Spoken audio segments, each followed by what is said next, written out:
Assalamualaikum warahmatullahi wabarakatuh. Perkenalkan nama saya Zariski, saya dari kelas MJ502. Di sini saya ingin mempresentasikan hasil UTS Hukum Bisnis, yaitu pembahasan studi kasus perusahaan A dan B.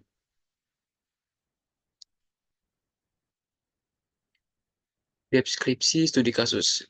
Perusahaan A dan perusahaan B menandatangani kontrak kerja sama untuk pengadaan barang pada awal tahun 2024. Dalam perjanjian tersebut, perusahaan A berkomitmen untuk menyediakan barang sesuai spesifikasi yang disepakati. Sementara perusahaan B berjanji untuk melakukan pembayaran dalam dua tahap, 60% di muka dan 40% setelah pengiriman barang. Namun perusahaan B hanya membayar 60% di awal dan tidak melunasi sisa pembayaran meskipun barang telah diterima sesuai spesifikasi. Perusahaan A mengajukan tuntutan hukum kepada perusahaan B karena dianggap telah melanggar perjanjian. Perusahaan B berdalih bahwa terdapat ketidaksesuaian kecil dalam spesifikasi barang yang mempengaruhi hak mereka untuk melunasi pembayaran. 1. Identifikasi masalah hukum. A. Jelaskan jenis pelanggaran hukum yang terjadi berdasarkan kasus ini. Yaitu, berdasarkan kasus ini, jenis pelanggaran hukum yang terjadi adalah prestasi breach of contract atau perusahaan B telah gagal memenuhi kewajiban untuk melunasi sisa pembayaran 40% setelah barang diterima. Meskipun barang telah sesuai dengan spesifikasi yang disepakati dalam kontrak, prestasi terjadi karena salah satu pihak tidak memenuhi kewajiban yang tercantum dalam kontrak. Dalam hal ini adalah kewajiban untuk melakukan pembayaran tepat waktu setelah pengiriman barang. B. Apakah dalih perusahaan B dapat dibenarkan secara hukum? Jelaskan berdasarkan prinsip hukum kontrak. Dalih yang diajukan oleh perusahaan B bahwa terdapat ketidaksesuaian kecil dalam spesifikasi barang yang mempengaruhi hak mereka untuk melunasi pembayaran tidak dapat dibenarkan secara hukum.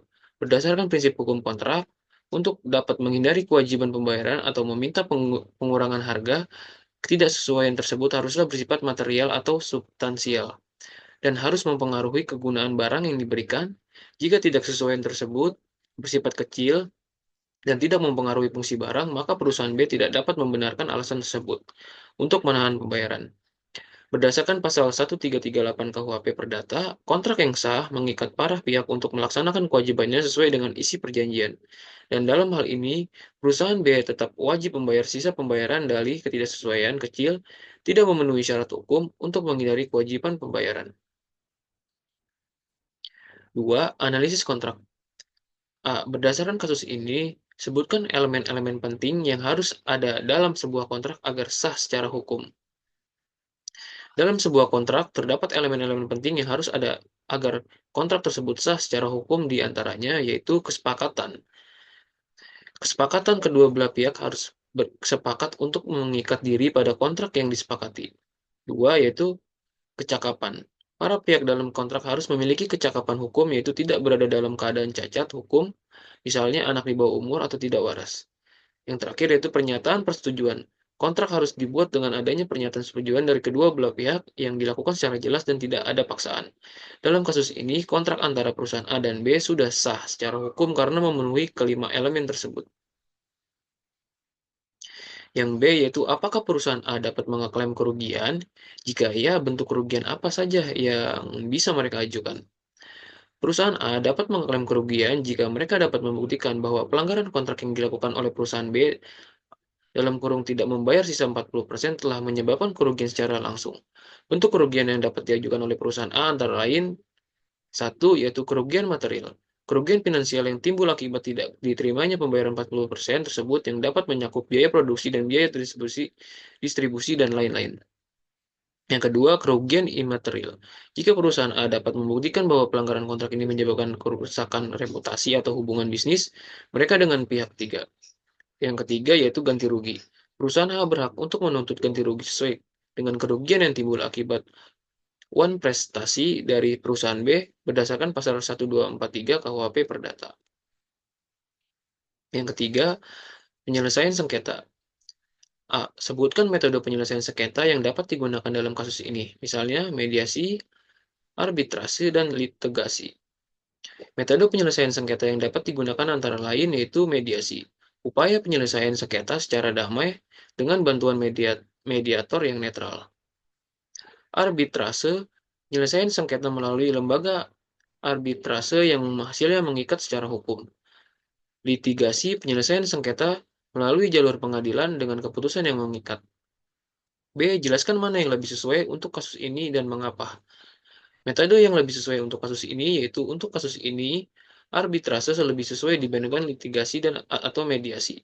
Beberapa alasan yang mendasarinya adalah kecepatan efisiensi, arbitrase seringkali lebih cepat dalam prosesnya dibandingkan dengan litigasi di pengadilan. Penyelesaian yang mengikat keputusan arbitrase bersifat final dan mengikat kedua belah pihak sehingga lebih memastikan kepastian hukum bagi kedua belah pihak. Privasi, proses arbitrase bersifat lebih privat dibandingkan litigasi yang bisa mempengaruhi reputasi perusahaan. Mediasi bisa menjadi pilihan awal sebelum melangkah ke arbitrase atau litigasi jika kedua belah pihak setuju untuk menyelesaikan masalah ini secara damai. 4. Rekomendasi hukum. A. Berikan saran kepada perusahaan A untuk memitigasi risiko pelanggaran kontrak di masa depan. Saran kepada perusahaan A untuk memitigasi risiko pelanggaran kontrak di masa depan, perusahaan A dapat melakukan beberapa langkah memitigasi risiko pelanggaran kontrak di masa depan, antara lain: 1. Penyusunan kontrak yang lebih detail. Kontrak harus mencakup ketentuan yang lebih jelas mengenai kondisi-kondisi yang dapat membatalkan kewajiban pembayaran seperti standar ketidaksesuaian barang. 2. Sertakan klausul sanksi atau denda. Agar lebih memaksa pihak lain untuk memenuhi kewajibannya tepat waktu, perusahaan A dapat mencantumkan klausul sanksi atau denda jika terjadi keterlambatan atau ketidaksesuaian. 3. Audit kualitas barang secara berkala. Sebelum pengiriman barang, perusahaan A dapat memastikan kualitas dan spesifikasi barang agar terhindar dari klaim ketidaksesuaian. B. Apakah langkah hukum preventif yang dapat dilakukan oleh kedua belah pihak agar kasus serupa tidak terulang? Langkah-langkah hukum preventif yang dapat dilakukan antara lain adalah: 1. Penyusunan kontrak yang lebih komprehensif. Dipastikan semua detail mengenakan spesifikasi barang, waktu pengiriman, dan kondisi pembayaran tertulis dengan jelas dan disepakati bersama. 2. Pengaturan proses penyelesaian dalam kontrak. Bisa dicantumkan prosedur penyelesaian sengketa seperti mediasi, arbitrase sebelum melanjutkan ke langkah litigasi. 3. Komunikasi yang terbuka. Menjalin komunikasi yang terbuka antara kedua belah pihak untuk menyelesaikan masalah sebelum menjadi tersengketa yang lebih besar. 4. Audit dan pemeriksaan terhadap barang. Kedua belah pihak dapat menyepakati adanya pemeriksaan bersama terhadap barang sebelum pengiriman untuk menghindari klaim ketidaksesuaian yang tidak berdasar. Terima kasih, sekian dari saya presentasinya. Bila ada kata-kata salah, mohon dimaafkan. Wassalamualaikum warahmatullahi wabarakatuh.